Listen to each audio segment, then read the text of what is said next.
J'ai une question pour vous. À partir de quand on devient réellement un artiste? Et j'ai une autre question pour vous donc. Quand intervient le prime d'un artiste? Je reviens avec ce sujet-là pour les podcasts de réflexion d'un dessinateur. Nouvel épisode. Ça fait longtemps, mais là, on est chaud. Et c'est un sujet qui m'a été inspiré par une des vidéos TikTok faites par Smog, où il revenait sur une phrase qui avait été prononcée dans le film Le vent se lève d'Hayao Miyazaki, où un ingénieur dit à un moment donné au personnage principal que le prime artistique, le prime de la créativité d'un artiste, et quand il entend artiste, il parle autant des artistes plasticiens que des artisans, que des ingénieurs en réalité, parce que je pense que pour Miyazaki, comme c'est le cas pour pas mal de Japonais, les artisans sont aussi des artistes. Mais il dit donc que le prime de la créativité dure 10 ans et après, bah, il y a un essoufflement. Smog n'était pas du tout d'accord avec cette take-là, donc il en avait fait une vidéo pour dire que pour lui c'est n'importe quoi.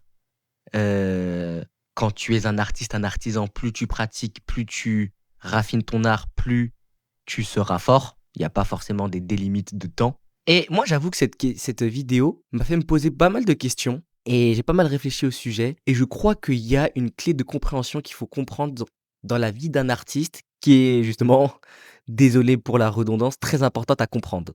Et surtout très importante à comprendre pour nous qui débutons.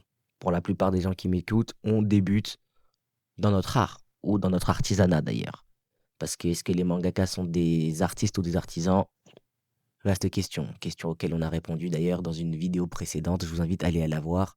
On parlait d'IA, d'artiste versus artisan, de la vraie définition de l'art, etc. Ok, très rapidement, avant de continuer dans ce podcast, je tiens à vous rappeler que vous pouvez dorénavant, dès à présent, vous procurer Tama, en tout cas le précommander. On a lancé la campagne Ulule de réimpression. Notre objectif est simple, 50 précommandes et on réimprime Tama numéro 0 et on repart avant de se pencher sur le tome numéro 1. Donc, vous connaissez Tama, notre univers de bande dessinée africaine avec 5 cultures africaines différentes.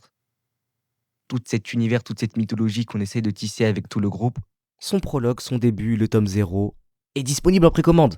Donc vous pouvez nous soutenir en précommandant ou en faisant un petit don pour la campagne Ulule. Bref, je vous laisse voir ça. Autre chose aussi avant de reprendre ce podcast. Pour les artistes africains qui ont du mal avec la mise en couleur, qui veulent passer une étape en termes de mise en couleur, plus particulièrement pour mettre en couleur la peau noire, les paysages africains, les cheveux avec des bonnes bases de lumière, de saturation, de choix de couleur, de peau, de tout ce que vous voulez. On est en train de développer l'akirisme avec Akira Junior. Donc il y a une playlist sur YouTube, nous répertorié plus de 4h30 de vidéos sur les bases de l'ombre, de la lumière, de la couleur, de la peau noire, de la peau en général. C'est disponible si vous voulez y avoir accès. Envoyez-moi un message sur Instagram, c'est 20 € sur PayPal. Et pour ceux qui veulent aller plus loin et faire des lives à peu près toutes les 2 semaines avec nous dans notre serveur Discord, pour avoir des retours sur leurs dessins, pour pouvoir influencer le contenu des lives et apprendre, on va dire, un peu plus en profondeur à nos côtés. Parce qu'il y a Akira, il y a moi, il y a Smog, il y a pas mal d'auteurs, à tous les auteurs de Tama aussi. Et ben c'est 50 € sur PayPal.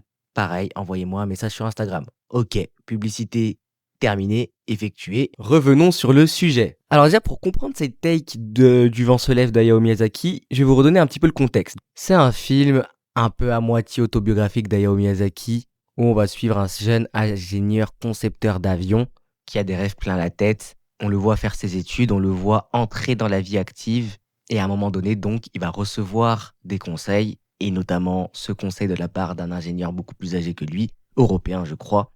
Alors évidemment, ça fait écho aux propres doutes et à la propre carrière artistique d'Hayao Miyazaki, qui à ce moment-là, ça fait déjà 2 films qu'il voulait prendre sa retraite, et il va cesser de le dire après ça, et il va continuer à faire un dernier film bien plus tard, qui est donc Le Garçon et le Héron, qui je pense dans ce film, en se retournant dans le passé, voit qu'il n'avait plus la même fougue, la même puissance, la même vitalité qu'à ses débuts, qu'au début de sa carrière. Alors moi déjà, comment j'interprète ça? Bah en fait, moi, ma plus grande take par rapport à ça, c'est que surtout, le prime d'un artiste arrive tard dans sa vie. C'est-à-dire que pour moi, une carrière artistique, c'est un petit peu l'inverse d'une carrière sportive. Dans une carrière sportive, il faut commencer tôt, il faut profiter de sa fraîcheur physique, il faut performer, et après on va décliner. C'est généralement quand tu es jeune que tu vas battre des records, c'est généralement quand tu es jeune que tu vas sortir tes meilleures performances. Après ça, si tu continues à performer, c'est plus par expérience, en réalité. Vous pouvez prendre le football, vous pouvez prendre la boxe, Vous pouvez prendre l'athlétisme, vous pouvez prendre le basket, c'est un petit peu comme ça. Et donc, dans une carrière sportive, il y a un prime en réalité très très court, je dirais de 5-6 ans, grand max, entre tes 25 et tes 32 ans, où tu allies les deux, où tu allies fraîcheur physique et expérience engrangée, où tu es injouable. Vous prenez les années de Messi, de Ronaldo, de LeBron, de Curry, de Mohamed Ali. Mais pour moi, en tant qu'artiste, c'est un peu l'inverse.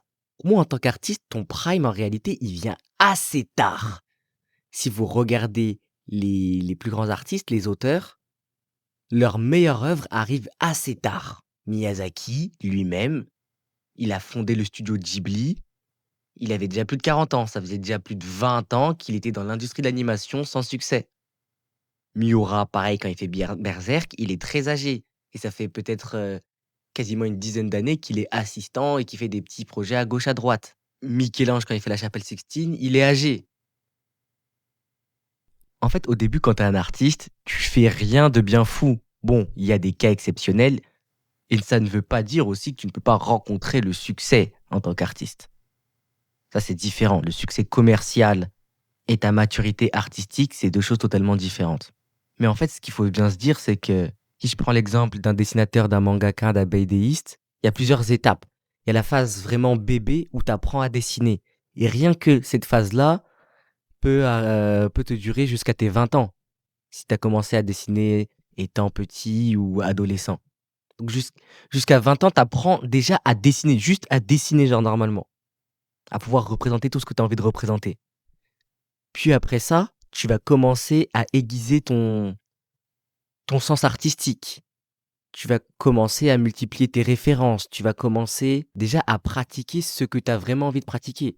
Par exemple, si tu es mangaka, tu vas commencer à sortir tes premiers mangas édités, tes premiers mangas publiés. Tu vas en sortir 1, 2, 3. Et là, tu vas commencer à apprendre. Pareil pour un animateur, tu vas commencer à avoir tes premiers cuts dans des productions.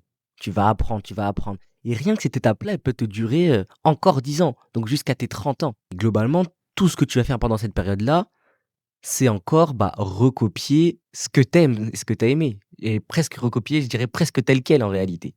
T'aimes les shonen, tu vas faire des shonen pareil que les shonen que t'aimes, genre quasiment presque pareil pendant, pendant 20 ans en fait. C'est ce que tu vas faire. Après ça, à force d'avoir vu des œuvres différentes, d'avoir connu aussi des époques différentes, d'avoir élargi un peu tes références, peut-être que tu t'es mis à la littérature, au cinéma, à d'autres choses. Tu as côtoyé aussi beaucoup d'artistes autour de toi qui avaient des univers très différents, tu t'es enrichi en tant qu'homme et surtout en tant qu'être humain, tu as vu le monde changer un petit peu, tu comprends un peu mieux le monde, tu as un peu plus de recul parce qu'en tant qu'artiste, tu es très connecté à ton toi en tant qu'être humain. C'est le cas aussi pour un sportif, mais un petit peu moins, tu vois ce que je veux dire? Quand tu es artiste, on te demande ton opinion, ta vision, ta sensibilité par rapport au monde. Donc celle-ci, elle évolue avec le temps et je dirais que la maturité de ta vision du monde, ton esprit critique, il vient pas tôt, il vient pas à 16 ans, il vient pas à 17 ans, il vient pas à 21 ans, il vient pas à 22 ans. Une fois que tu auras engrangé tout ça, c'est qu'à partir de ce moment-là que tu vas commencer à réellement exprimer ton art qui est propre à toi, où tu vas vraiment développer ton art. Où finalement, pour moi, c'est qu'à partir de ce moment-là que tu vas vraiment devenir un artiste qui aura véritablement quelque chose d'unique à proposer. Donc là, tu vas continuer à faire tes œuvres et peut-être, ou peut-être pas, des chefs-d'œuvre. Mais en tout cas, c'est à partir de ce moment-là où tu vas avoir ton prime. C'est à partir de ce moment-là que ton prime, il va commencer. Et après, bien évidemment, parce qu'être un artiste, c'est quand même éprouvant, c'est quand même un sport presque, que ça soit physique et mental, tu vas finir par t'essouffler et ça va décliner. Surtout, tu vas finir par te répéter. Ça ne veut pas dire que tu vas pas faire des tops œuvres après. Tu vas continuer à faire de top œuvres après, mais ça va être beaucoup plus rare. C'est un petit peu ça mon interprétation de la déclaration dans Le vent se lève et aussi de la carrière et des pensées d'Hayao Miyazaki. Et moi, la grande leçon que j'en tire de tout ça, il y en a deux. La première grande leçon que je tire de ça, c'est qu'il y a le temps. Il y a le temps. Et ça, c'est très important à dire parce que avec les réseaux sociaux, TikTok, Instagram, Pinterest, tout ça, Tu vois une quantité d'artistes meilleurs que toi, avec un style plus affirmé que toi, qui qui ont l'air plus matures que toi, mais tout ça, c'est sans contexte. Tu sais pas ça fait combien de temps que ces personnes-là dessinent. C'est des images sans contexte. Tu connais pas leur nombre d'années de practice, tu sais pas ils doutent ou ils doutent pas quand ils postent ça. En fait, tu sais rien. Et toi, tu vas te comparer à ça en disant: «Faut moi aussi que je sois capable à l'instant T là, de produire quelque chose de ce niveau-là, entre guillemets, de cette maturité-là». Mais tout ça, ça viendra avec le temps, ça viendra avec la constance, avec la patience. Et surtout la constance, en fait. Si tu continues sur ta route, tu vas arriver à un moment donné où tu pourras véritablement exprimer ton art. Et là, on parle pas de niveau de dessin technique visuel. On parle vraiment d'exprimer ton art à toi. Et parti de ça, en fait, il faut se dire que c'est OK de dire que pendant 10 ans, je vais recopier mes artistes préférés. Pendant 10 ans, la seule chose que je vais faire, c'est que je vais recopier mes artistes préférés. Et j'ai envie de te dire, c'est comme ça que les artistes avant, ils apprenaient. Avant, les artistes, ils allaient, surtout en Europe, mais même au Japon, même en Afrique, ils allaient dans des ateliers avec un artiste peintre ou un sculpteur ou un maître, peu importe le domaine, expérimenté de plus de 20 ans de lui, et il faisait tout ce qu'il lui disait de faire. Il copiait son style, trait pour trait, trait pour trait. Je te demande pas de copier tes artistes trait pour trait, mais sois OK avec ça, en te disant que, bon, si tu apprends le dessin, continue d'apprendre le dessin pendant encore, le nombre de temps qu'il faut.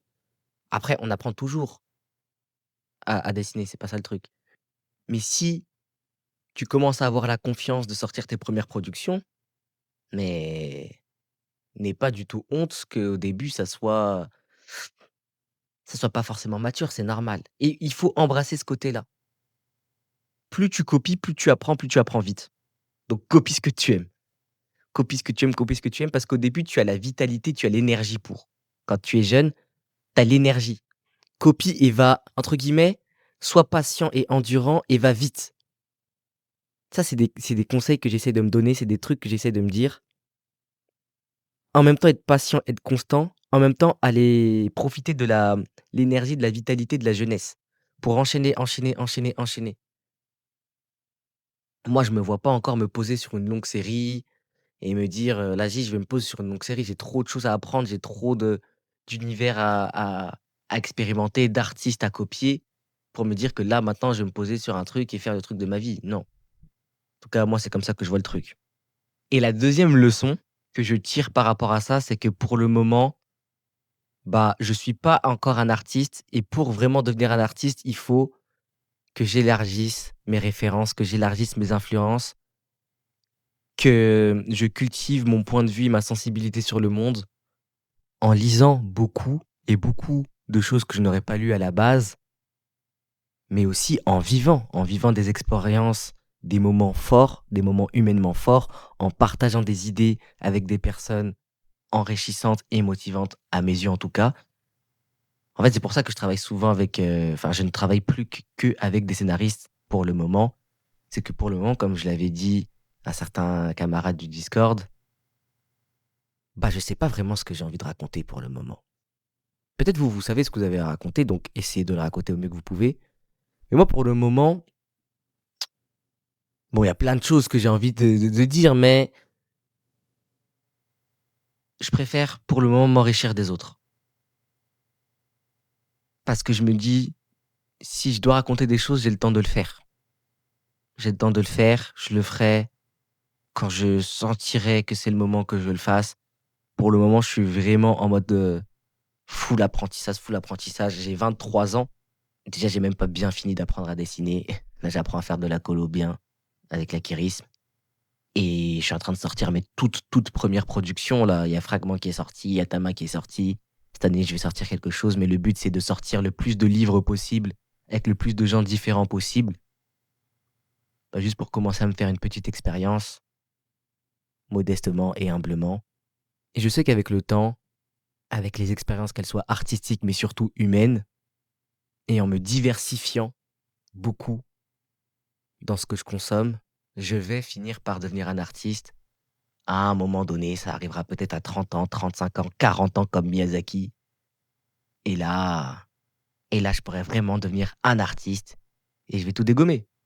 Mais pour le moment, patience en vrai. Pour le moment, patience, apprentissage, ne pas avoir peur de copier les autres. Plus tu copies, plus tu apprends.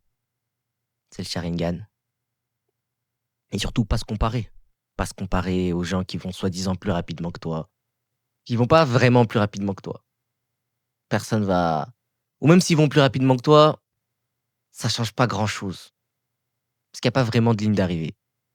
Donc, comme ils peuvent aller plus rapidement que toi. Dites-moi ce que vous en pensez un petit peu de ce sujet-là en commentaire, je suis curieux de savoir. Et on se retrouve demain pour un nouvel épisode du podcast Ta réflexion, des réflexions d'un dessinateur, humblement. C'est toujours la communauté qui gagne. C'est Motive, aka Motive Manga, aka Motive Dessin. À plus dans le bus.